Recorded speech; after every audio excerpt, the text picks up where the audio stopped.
Hello everyone, welcome to our channel. इस channel पर आप सभी का स्वागत है। यहाँ पर हम प्रिपरेशन करवाते हैं सीटेट का। सीटेट का एग्जाम आपको पता होगा 15 दिसंबर को है, सॉरी 14 दिसंबर को शिफ्ट हो गया वो। सो हमारे पास 1.5 मंथ ही बचा है।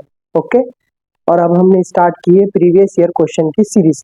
प्रीवियस ईयर क्वेश्चन की सीरीज मस्ट है। कोई भी आप अगर आप कॉम्पिटेटिव एग्जाम दे तो उसके अंदर प्रीवियस ईयर क्वेश्चन मस्ट है। अगर आप वो सॉल्व करते तो उसके रिगार्डिंग ही क्वेश्चन, उसके रिलेटेड ही क्वेश्चन पूछा जाता है एग्जाम में।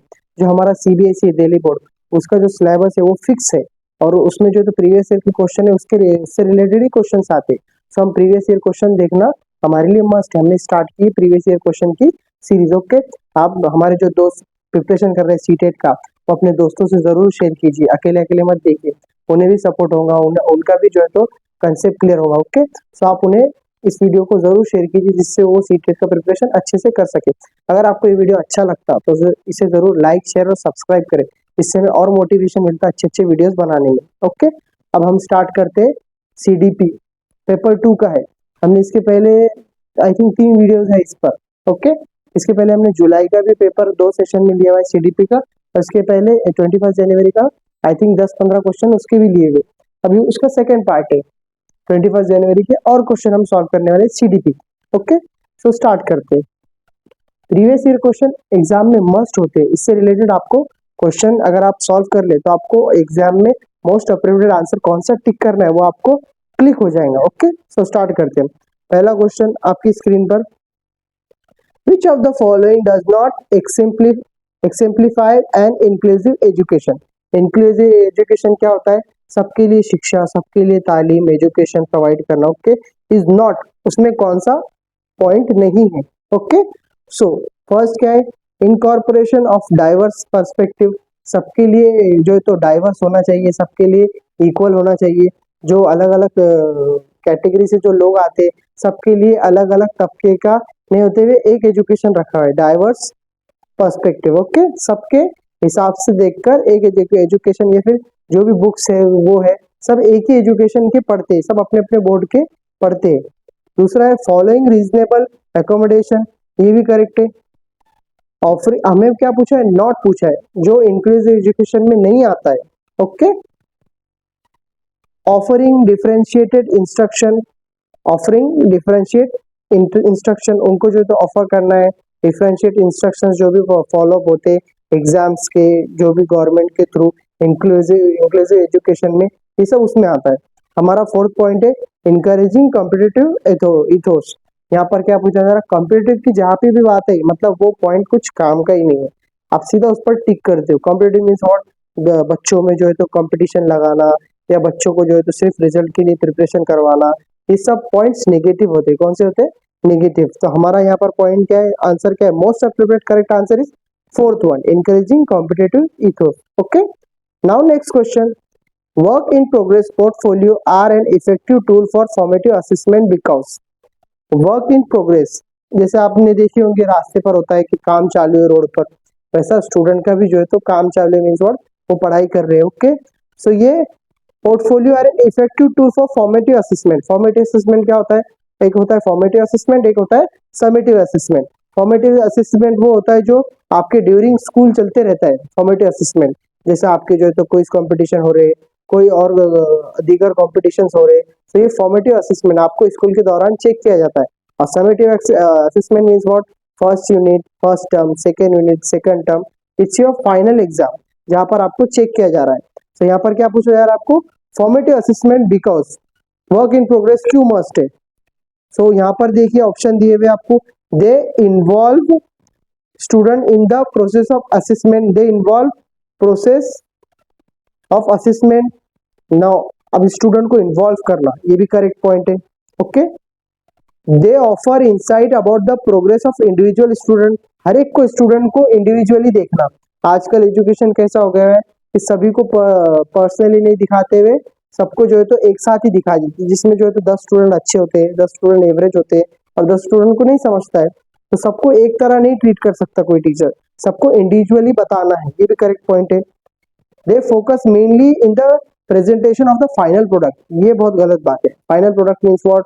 जो आपके फाइनल एग्जाम्स आ रहे हैं उसके लिए सिर्फ बच्चे को प्रिपेयर करना, ये नहीं है पॉइंट बराबर। ओके, सिर्फ उसके लिए प्रिपेयर करना है कि नहीं, लाइफ टाइम उसको नॉलेजेबल होना चाहिए, उससे नॉलेज होना चाहिए पढ़ने में, रीडिंग में, राइटिंग में और आगे फ्यूचर के लिए।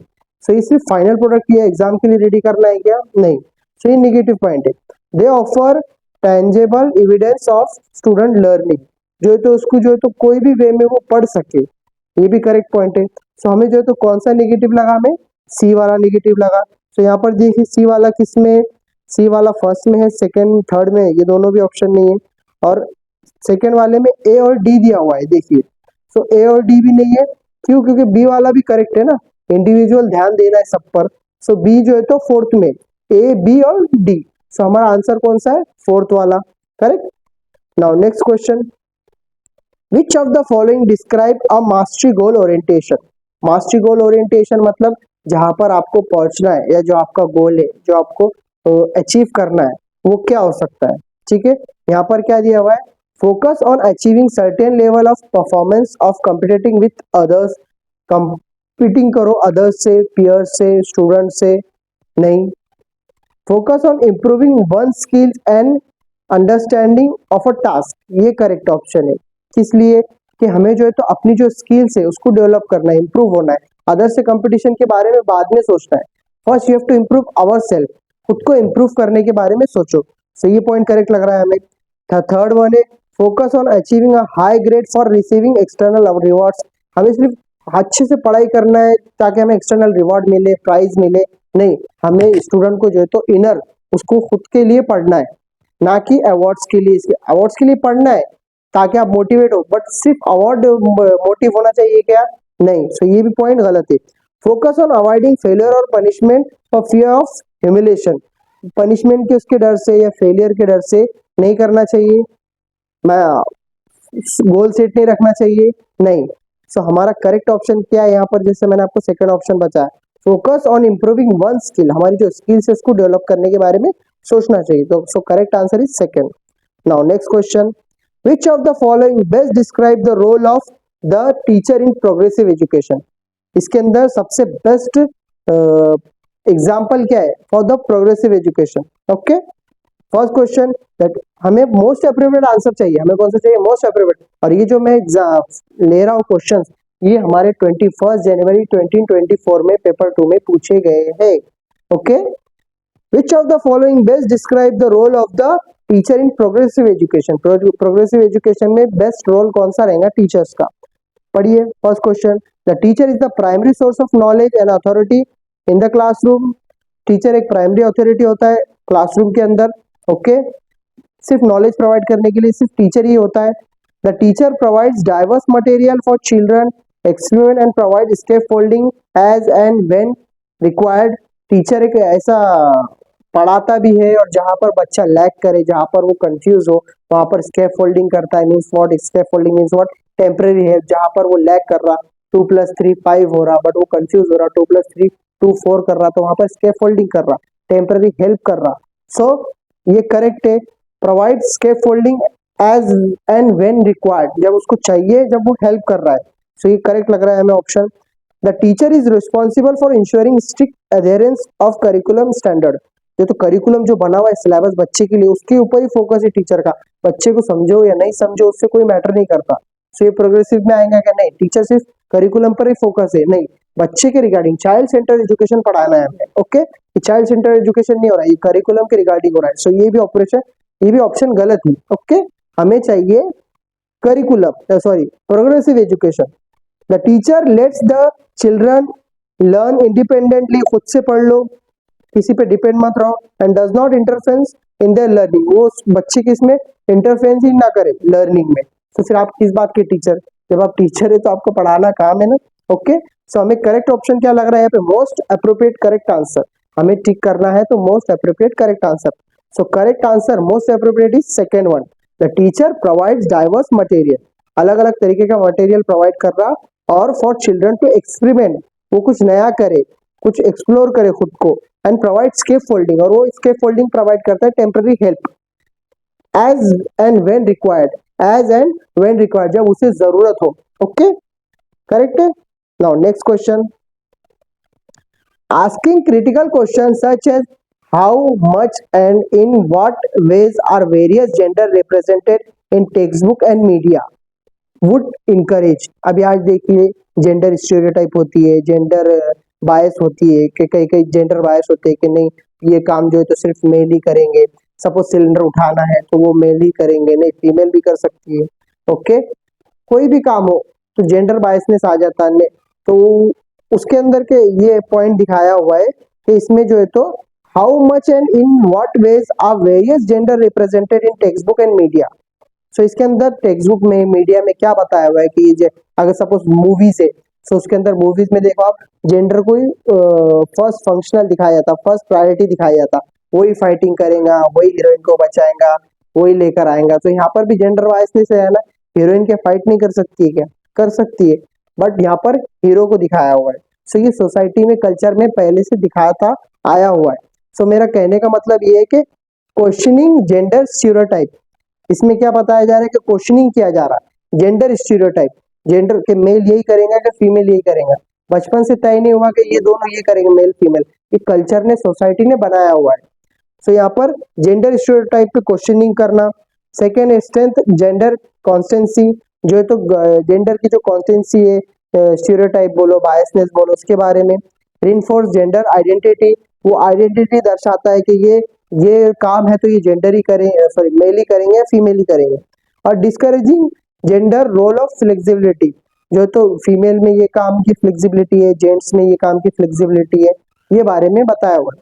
तो यहाँ पर क्या पूछा जा रहा, gender represented text book and media, इसका करेक्ट ऑप्शन होगा gender questioning gender stereotype, questioning gender stereotype. इसमें क्या होता है कि क्वेश्चनिंग होती है कि आज के दौर में तो हो रही है, पहले कम होती थी कि ये काम सिर्फ मेल ही क्यों करेंगे, ये काम सिर्फ फीमेल ही क्यों करेंगे, ये सब कर सकते हैं। Okay, so correct option is first one. Now next question. According to Jane Piaget, the ability to use symbols such as letting the letter 10 stand up for an unknown numeral develop during and enables the children to learn. यहाँ पर क्या दिया हुआ है, जो है तो standard 10, देखिए रोमन नंबर है, वो कौन सा नंबर है, रोमन नंबर दिया हुआ है, सिंबॉलिक जो है तो पहचानना स्टूडेंट को। तो यहाँ पर concrete operational stage, algebra and calculus. Concrete पता है ना आपको, जो बच्चों को बताते मूर्त से अमूर्त की तरफ। Okay, concrete operational stage conservation and seriation, जो तो सीरीज में भी होता है उसका। ओके, थर्ड है formal operational stage, algebra and calculus. Calculus method होता है, देखिए प्राइमरी के अंदर जो कैलकस मेथड से जो मैथ समझाया जाता है, 1 इधर से निकाल के 2 में ऐड करो 3 होता, 3 जो तो पॉइंट्स जो है तो उसको 2 इधर शिफ्ट करो तो 3 + 2 5 होता, इट्स अ कैलकस मेथड। फोर्थ है formal operational stage conservation and seriation, conservation भी आती, सीरिएशन भी आती, सीक्वेंस में भी होता है काम। सो यहाँ पर क्या हो रहा, लेटर 10 के बारे में क्या है, अकॉर्डिंग टू जेन पैजे, अकॉर्डिंग टू जेन पैजे इज अ फेमस साइकोलॉजिस्ट है हमारे। सो इन्होंने क्या कहा है, फॉर्मल ऑपरेशनल स्टेज, कौन सी स्टेज है, formal operational stage, algebra and calculus. तो correct option is third one. Now next question, Alok shows the following behaviors: holds head in awkward position when reading, sequencing and rubbing। उसको क्या होता है, आलोक को आंखें रब करता है, आंखों से जो है तो द आई फ्रिक्वेंटली रीडनेस स्वेलिंग, पानी आ रहा है, सूजन आ रही है। कंफ्यूजिंग लेटर्स, भी कंफ्यूज हो रहा है लेटर्स पढ़ने में।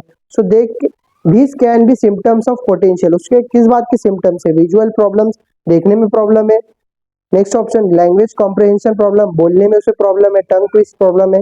ऑटिस्टिक स्पेक्ट्रम डिसऑर्डर, तो उसे उसे जो है तो अपने आप में रहने की प्रॉब्लम है। या कम्युनिकेशन डिसऑर्डर, दूसरों से बातचीत करने में प्रॉब्लम है। ये सिंपल है, अगर वो आंखों में प्रॉब्लम हो रही, स्वेलिंग हो रही, देख नहीं पा रहा, नंबर अल्फाबेट सीधे से नहीं पढ़ पा रहा, तो उसको विजुअल प्रॉब्लम है। कौन सा प्रॉब्लम है, विजुअल, विजुअल मीन्स व्हाट, आंखों से देखने का। Second option is correct. Now next question, assertion, assertion और रीजनिंग के बहुत सारे क्वेश्चन आते हैं सीडीपी के अंदर, 4 to 5 क्वेश्चन होते हैं असर्शन एंड रीजन के। इन इंक्लूसिव क्लासरूम, सबके लिए शिक्षा, सबके लिए education, adaptation should be made in a learning goals, pedagogical strategies as well as assessment, as well as assessment. Correct है कि आपको जो है इंक्लूसिव एजुकेशन में एडेप्टेशन चाहिए, लर्निंग गोल आपको क्या अचीव करना है बच्चे को, पेडागोजिकल स्ट्रेटेजीज चाहिए टीचर्स की, कि उसे जाकर किस तरह कौन से बच्चे को जो लैक कर रहा है उसे कैसे बताना है, जो एक्सट्रीमली टैलेंटेड है उसे किस तरह बताना है, सबको जो है तो गोल अचीव करवाना है। ये करेक्ट है असर्शन। रीजन देखिए, the philosophy of inclusive advocate elimination of all individual difference through pedagogical approaches and assessment. जहां पर एलिमिनेशन की बात है, मतलब बहुत नेगेटिव वर्ड है, निकालना, बच्चों को अलग करना, एलिमिनेट करना, तो ये गलत होगा, आपको सबको बताना है। ओके, सो ऑप्शन क्या है हमारे, both A and R true R is the correct explanation of A, मतलब ए और आर करेक्ट है बट एक्सप्लेनेशन भी करेक्ट है आर का दिया हुआ reason. Both A and R true but R is not the correct explanation of A. So यहाँ पर क्या ऑप्शन करेक्ट है हमारे लिए कि जो है तो एलिमिनेशन की जहां पर भी बात हो मीन्स व्हाट, वो नेगेटिव ऑप्शन है। So answer is a is true, कि आपको पेडागोजिकल स्ट्रेटेजीज बतानी, चेंज करनी है, जिस तरह आप पढ़ा रहे सब बच्चों को इंक्लूड करना है, सबको पर्सनली इंडिविजुअली बताना है। सो assertion is correct, but जो explanation दिया है elimination करना, it is false. So answer correct is third वाला, A is true but R is false. Okay. Now next question. According to Leo Vygotsky, children benefits from the experience of interacting with while working their zone of proximal development. देखिए लियो वागोस्की की जो theory है उसमें जो है तो दो तीन पॉइंट्स दिए हुए, मोर नॉलेजेबल अदर्स है, फिर उसमें SCL है, सोशल कल्चर लैंग्वेज से सीखता है बच्चा। ओके, सो इसके अंदर जो है तो जोन ऑफ प्रॉक्सिमल डेवलपमेंट में ये भी पॉइंट है कि मोर नॉलेजेबल अदर्स, उसका फैमिली मेंबर्स भी हो सकता है। इसमें बहुत फेमस एग्जांपल है कि बच्चा जब साइकिल चलाना सीख रहा है तो मोर नॉलेजेबल अदर्स में और उसके पापा मम्मी भाई बहन जो भी है उसका साइकिल पीछे से पकड़ रहे, जैसे वो सीख गया तो वो छोड़ देते हैं साइकिल, तो वो खुद से चलाने लगता है। सो मोर नॉलेजेबल अदर्स के रिगार्डिंग बताया हुआ है। सो यहाँ पर क्या दिया हुआ है, Leo Vygotsky benefits from the experience of interacting with while working zone of proximal development की बात की हुई है। More knowledgeable others within, more knowledgeable others just outside the physical environment, within the physical environment just outside। देखिए physical environment within भी नहीं है, वो जो है तो मोर नॉलेजेबल अदर्स की बात करते हैं। लियो वागोस्की किसकी बात करते हैं, मोर नॉलेजेबल अदर्स, इन्वायरमेंट की भी बात करते हैं वो, ओके, कल्चर की बात करते हैं, बट मोर नॉलेजेबल अदर्स के बारे में पूछा है क्वेश्चन में हमें, ठीक है। तो यहाँ पर मोर नॉलेजेबल अदर्स भी दिन उसके पेरेंट्स मम्मी पापा कोई भी होते हैं जिससे वो सीखता है। So answer correct is 1। Okay, now next question, a teacher notice that one of her student highly distractible and has trouble paying attention during class. एक बच्चा जो है टीचर ने नोटिस किया कि बहुत डिस्ट्रैक्ट रहता, बहुत कंफ्यूज रहता, उसे घर का प्रॉब्लम हो सकता है या कुछ भी प्रॉब्लम हो सकता, वो पढ़ाई में फोकस नहीं कर पा रहा है। Which of the following strategies would is an effective strategy in helping the student stay focused? बच्चे को कौन सी स्ट्रेटेजी टीचर ने अपनाना चाहिए जिससे बच्चा फोकस रहे स्टडी के अंदर। Okay, giving the student repeated task to do during class, उसे रिपीट टास्क देना है क्लास के दरमियान। Strictly telling the student to increase their attention span, उसे बार बार कहते रहो कि उसे अटेंशन दो, यहाँ पर फोकस रखो यहाँ पर। नेक्स्ट है give a timer to student for self regulation and time management, उसे जो है तो सेल्फ रेगुलेशन का वक्त दो, टाइम मैनेजमेंट का खुद से वक्त दो। ओके, और calling the parents and taking strict disciplinary action against the student, parents को बुलाओ, स्ट्रिक्ट एक्शन लो कि बच्चा तुम्हारा सुन रहा नहीं, पढ़ रहा नहीं, आप इस पर फोकस दीजिए, इस तरह की बात करनी है कि नहीं, आपको क्या करना है, गिविंग द रिपीटेड क्वेश्चन भी नहीं देना है, फर्स्ट वाला क्वेश्चन भी करेक्ट नहीं है, फर्स्ट वाला option. Strictly telling the student to increase attention, गौर से देखो, आप यहाँ पर फोकस दो, इस तरह भी आप स्टूडेंट को नहीं कह सकते। Giving a timer to student for self regulation, खुद से जो है तो डेवलप होने की, या उसे टाइम मैनेजमेंट या उसे किस तरह पढ़ना है पढ़ाना है उसके बारे में उसे नॉलेज दो। So option third is correct. Okay, now next question assertion वाला है ये, वापस से मैंने कहा असर्शन के 4 to 5 प्रॉब्लम आते हैं। Student are more likely to do well and stay in school if they have emotional attachment of their school and believe that they matter। अब इसमें क्या बताया जा रहा है, स्टूडेंट जो है तो more likely to stay in school, emotional attachment होगा उसे स्कूल से, in their school, believe in that they matter, उसे जो तो मैटर कर रहा है। रीजन क्या है, emotional play a significant role in a learning के अंदर जो है तो ये इमोशन आना या बच्चे उसमें इंटरेक्शन या फिर पूरा उसमें इन्वॉल्व होकर पढ़ना, ये भी करेक्ट है। सो ए जो है तो ट्रू है और उसका एक्सप्लेनेशन तो जो दिया हुआ है वो भी करेक्ट है। सो हमें ऑप्शन क्या है, both A and R true, R is the correct explanation of A. Correct है। सो फर्स्ट वाला इज करेक्ट कि ए भी ट्रू है और आर का जो एक्सप्लेनेशन दिया हुआ है वो करेक्ट है। Okay, now next question, which of the following is core principle of constructivist learning theory. Constructivist learning theory जहां पर भी आ जाए वो होती है पैजे की थ्योरी। किसकी होती है? पैजे की। हमें क्या ऑप्शन दिए हुए? Teacher should provide direct instruction, explain guidance to student. Direct instruction दे दो, ऐसा ऐसा है, ऐसा ऐसा प्रॉब्लम है, सॉल्व करो, ऐसा ऐसा एसएसटी है, उसके अंदर बाबर ऐसा गया, शाहजहान ऐसा आया, बस बोल दो। ऐसा नहीं होना चाहिए। सेकेंड ऑप्शन है learning occurs when student receive correct answer and feedback from teachers. Learning occurs इस तरह होनी चाहिए कि करेक्ट आंसर मिलते रहे टीचर्स को, उस तरह टीचर्स ने बस पढ़ाते रहना चाहिए। नहीं, student construct their own knowledge. Student जो है तो अपना खुद नॉलेज का निर्माण करता है सीखते सीखते। ये कौन बात करते हैं? पैजे। हमें ऊपर पैजे की थ्योरी में बताया है, कंस्ट्रक्टिविज्म इज नॉट पैजे की theory. Active engagement with their environment, active होता है ये इन्वायरमेंट से, कल्चर से। ओके, सो ये ऑप्शन करेक्ट है। और फोर्थ क्या है? लर्निंग इज अ प्राइमरी और पैसिव प्रोसेस। पैसिव प्रोसेस आया मीन्स फॉर सिर्फ स्टूडेंट की बात हो रही है, सिर्फ टीचर की बात हो रही है, ये भी ऑप्शन करेक्ट नहीं है। सो correct option is student construct their own knowledge. वो खुद का नॉलेज कंस्ट्रक्ट करता है। जहां भी कंस्ट्रक्ट, एक्सप्लोरेशन, एंगेजिंग की बात हो, सो वो करेक्ट ऑप्शन है।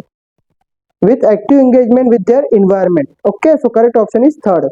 नाउ नेक्स्ट क्वेश्चन, assertion वाला है, there is no objectively definable moment when a child से इंटर्स मिडल चाइल्डहुड और एडोलेसेंस। पता है आपको, जैसा मिडल चाइल्डहुड होता है आई थिंक 7 to 11 एज या 12 एज, उसके बाद जो है तो उसका एडोलेसेंस स्टार्ट होता है। Development is continuous in nature. Development is continuous in nature. Development जो है तो कंटिन्यूस है। एक तो सुना होगा आपने, माँ की गोद से लेके कब्र तक इंसान कुछ ना कुछ सीखते रहता है। Okay, it's a continuous process. Vygotsky ने बताया, और जो है तो पैजे ने से डिसकंटिन्यूस बताया, जो स्टेजेस में बात की है उन्होंने। So it's a continuous process, ये भी करेक्ट है। सो फर्स्ट वाला ऑप्शन क्या है? Both A and R true, दोनों करेक्ट है। R is the correct explanation of A, correct है कि वो जो है तो डेवलपमेंट जो है तो कंटिन्यूस प्रोसेस। कैसा प्रोसेस है? Continuous. So R is the correct explanation of A. Assertion का करेक्ट है कि एक्सप्लेनेशन दिया हुआ है रीजन में। सो फर्स्ट वाला option is correct. Okay, so अब हमने जो है तो सॉल्व किए प्रीवियस ईयर क्वेश्चन सीटेट के।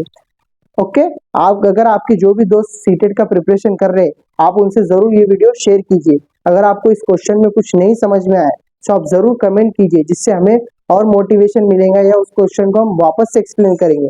प्रीवियस ईयर क्वेश्चन बहुत मैटर करते हैं एग्जाम्पल में, आपको पता होगा। जो स्टूडेंट या जो दोस्तों ने हमारे दिया हुआ है उन्हें पता होगा प्रीवियस ईयर के क्वेश्चन कितने रिलेट करते हैं आने वाले एग्जाम में। ओके, अगर आपको ये वीडियो अच्छा लगा तो जरूर लाइक, शेयर और सब्सक्राइब करें, जिससे हम इस तरह के और मोटिवेशन हो हमें, और इस तरह के और वीडियोस ला सकें।